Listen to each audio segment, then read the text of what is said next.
Hello, and welcome to our presentation on William Kilpatrick and Geneva Gay. This presentation was put together by Teri Carson, Sarah Garon, Greta Glaser, and Timothy Hodges. We're going to look at the biography of both Kilpatrick and Gay, works and contributions, influence and legacy, connection to other theorists, four essential curriculum questions, and conclusions. Kilpatrick. William Kilpatrick was born November 20th, 1871, in White Plains, Georgia, and he died February 13th, 1965, in New York. His education includes Mercer University, Johns Hopkins University, and the Teachers College at Columbia University. His professional works and contributions, the project method, the use of the purposeful act in the educative process, a proposal for collaborative project based learning that is relevant to students' needs and interests, the Montessori system, and an analysis of Maria Montessori's teaching methods. Influencing curriculum theory? Well, William Kilpatrick published the project method in 1918, which triggered a storm of enthusiasm in the USA to convert the curriculum of public schools to the project method. The next 2 decades, William Kilpatrick was considered the spearhead of the progressive direction. Enthusiasm for the project method dwindled during the 1930s due to economic and political challenges. There are four steps in the project method. For teachers, it's initiating and planning, and for students, it's executing and closing.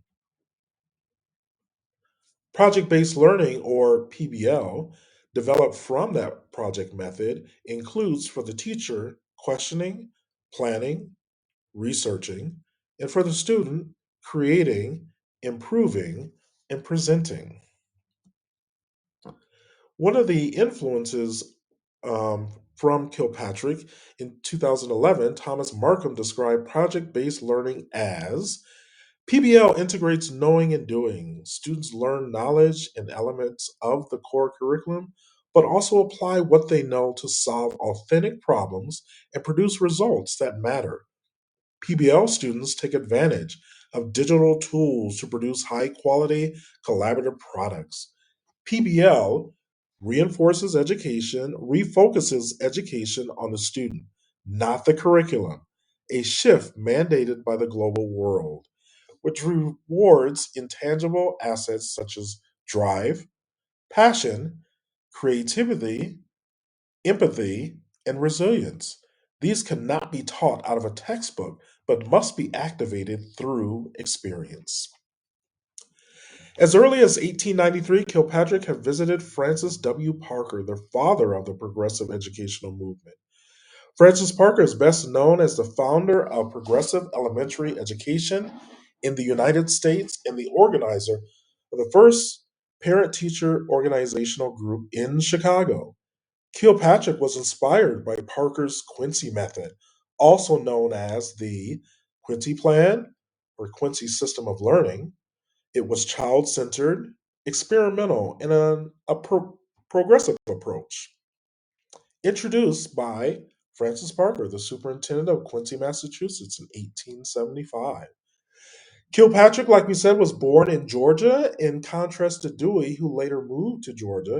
It wasn't until 1907 that Kilpatrick's career path crossed Dewey's when he began working with him on the conception of process, the continuity of nature, and the method of inductive science, which resulted in an entirely new philosophy, later called experimentalism. Kilpatrick worked alongside Professor Dewey for 3 consecutive years and formed a great connection in which he stayed in communication until Dewey's death in 1952. Kilpatrick always advocated John Dewey's ideas. Three basic aspects of Dewey's world of thought can be found in Kilpatrick's. The first, the commitment to a renewal, reconstruction of education on the progressive path. An experimental, pragmatic philosophy, the commitment to democracy in the Deweyan spirit. To provide purpose of curriculum is to provide opportunities of exploration. For example, children should be allowed to explore their environment, to include students' interests, voice, and perspectives. For example, children should have a voice in their learning. To provide meaningful and purposeful learning experiences. For example, project based activities. To engage all learners at various ability levels intellectually, emotionally, socially, and physically. For example, children should work together in social settings to discover and learn about their world. To provide child centered, interest oriented, project based learning opportunities. And here's a short video about project based learning.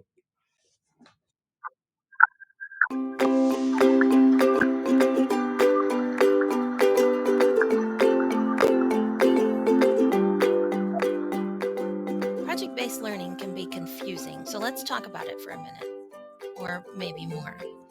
There are a lot of different teaching methodologies that fall along a continuum. Many of them have constructivist elements. Constructivist means basically that learners learn while doing. Teachers help students to construct their own knowledge rather than to reproduce facts, as opposed to learn and then do, which is generally the model of doing projects. There are also a lot of different organizations who teach specific formulas for implementing project-based learning, like Buck Institute. According to Buck Institute, there are 8 essential project design elements for gold standard PBL. Even this verbiage implies that there are different levels or types of project-based learning. The Buck Institute tells us that the best project designs have these elements. There are also 8 elements for project-based teaching practices. Here they are. One of the biggest elements of PBL that teachers and students struggle with is students leading more of the learning and teachers becoming guides on the side. This is impossible without building responsibility among learners and fostering the proper classroom environment. But back to our point. Are you doing this right? Well, I don't know. Are your students engaged? Here's what it means to be engaged. Are you becoming a guide on the side? Are students asking each other questions? Are they finding information independently? Are they becoming more independent in their learning? Are students learning in a new way? Are you getting any pushback? That can be a good sign. Is anyone uncomfortable doing things in a new way? This can also be a sign of significant change. Are you working more on providing scaffolding and working with small groups than on providing whole group messages? Are you starting to replace traditional learning models instead of stopping class to do PBL? Are your students making choices about their products or processes as they learn? Are your students learning while doing instead of learning first and then doing? The final message is there are no PBL police. If instruction is working, students are learning, they're engaged, then you're doing it correctly.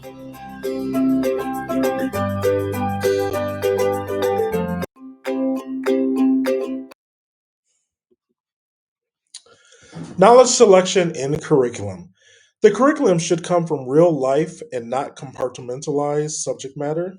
This idea calls for a need for an integrated curriculum that stress maximum student participation. Kilpatrick believes that the curriculum will be developed from the students' interests, forming a unique teaching and learning experience. Teachers must know what interests their students. Types of projects suggested by Kilpatrick are presented in the drawing below. In addition, Kilpatrick created a 4 level evaluation model. On the lower level, level 1, it's reaction, level 2 is learning, level 3 is behavioral change, and level 4, results.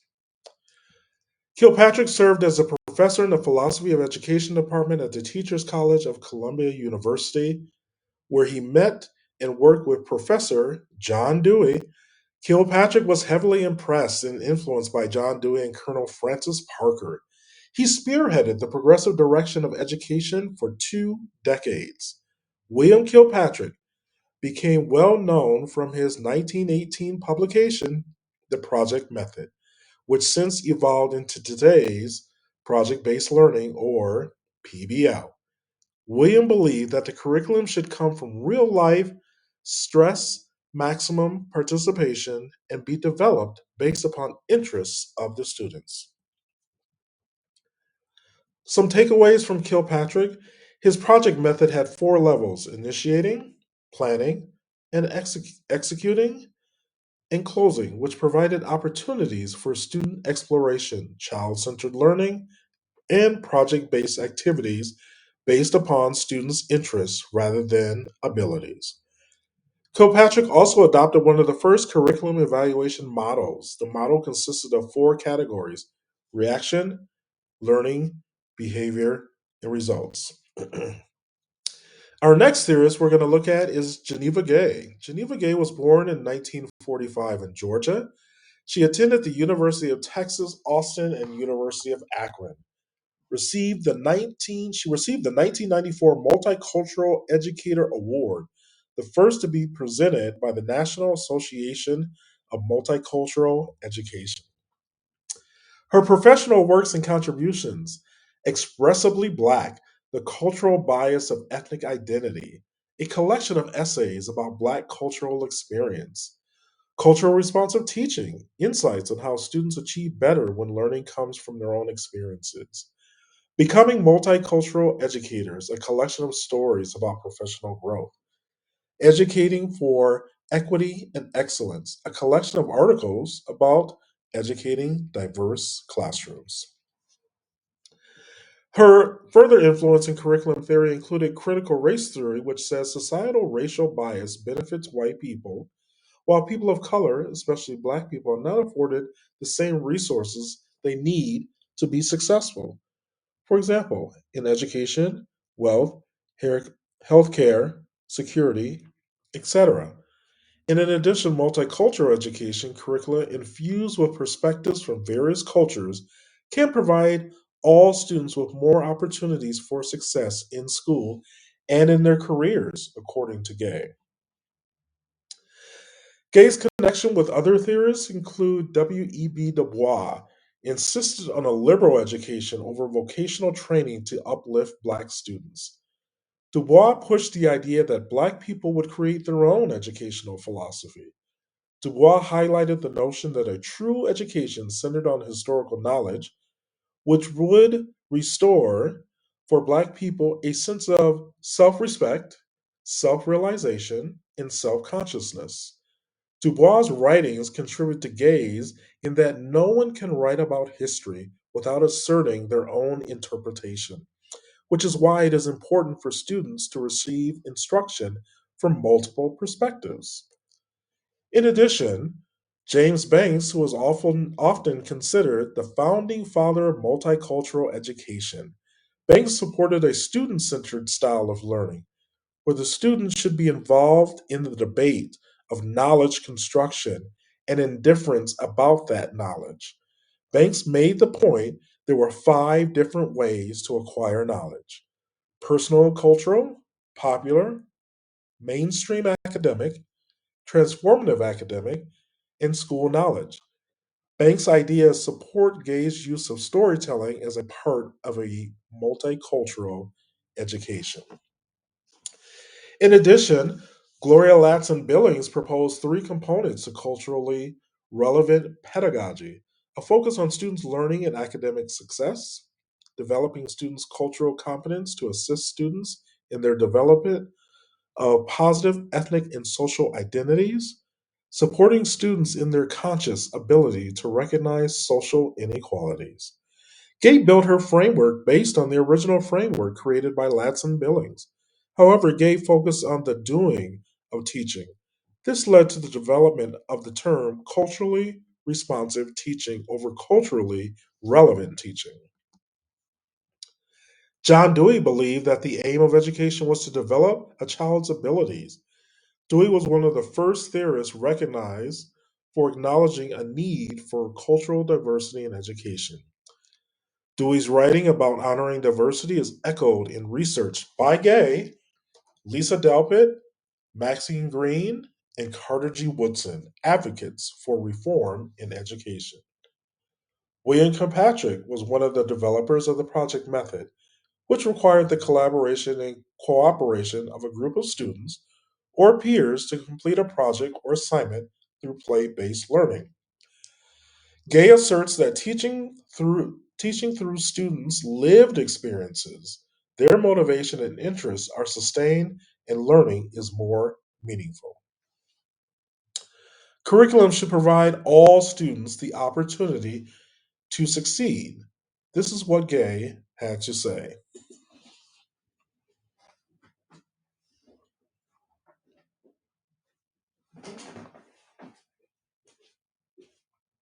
For me, there's several different reasons.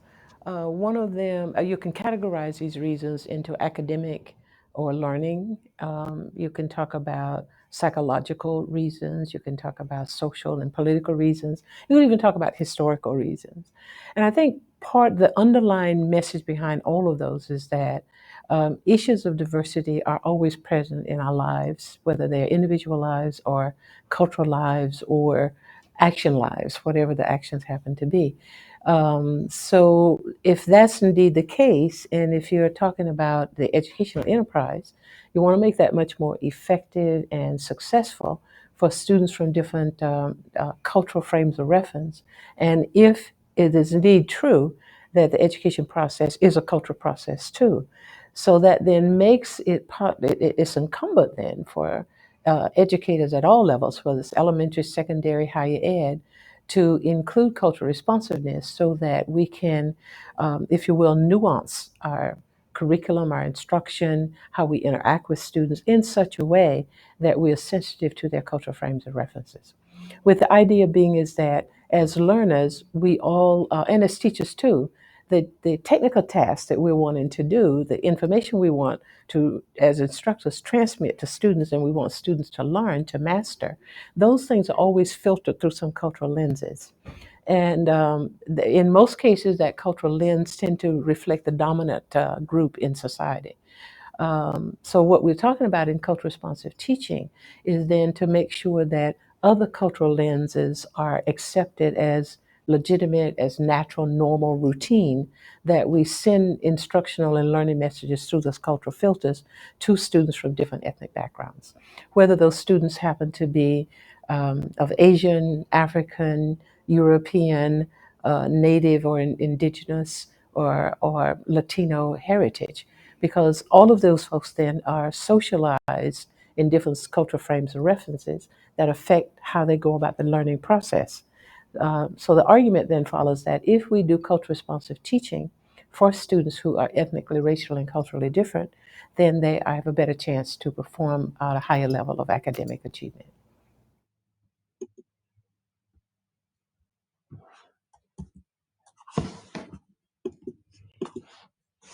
One of the Knowledge biggest challenges selection is in curriculum, according to Gay, include diverse perspectives, race, ethnicity, and culture. Include student voice. Students are creator, producer, and director.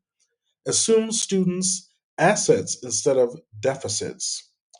Accept validity of students' prior experiences. Organization of learning, according to Gay, multimodal activities, independent, partners, small groups, storytelling, technology integrated, hands on projects, presentations, etc. English plus bilingualism. Curriculum evaluation are perspectives from multiple cultures included gender, race, sexuality, etc. Are sources authentic? For example, is it written in the point of view of the culture? Is it about devoid of stereotypes and disparaging language and with the intent of sharing experiences rather than making everyone feel good? Is it meaningful for students? Does it help them develop their capabilities? Geneva Gay's takeaways. Gay continues to be a major contributor to critical race theory in education and multicultural education. Gay built her research around attending to the needs of children as cultural beings. If we teach children through culture, they will learn better. Gay promotes a curriculum designed for all scholars to prosper through authentic literature and multimodal activities. In conclusion, William Kilpatrick and Geneva Gay have made tremendous contributions to the field of education, specifically in the areas of curriculum construction, design, and assessment. Both theorists have contributed research in how students learn and knowledge construction. William Kilpatrick and Geneva Gay's research is continuously studied in higher education, and their theories on curriculum and learning are present in many ways in the classroom. Thank you very much for watching our presentation.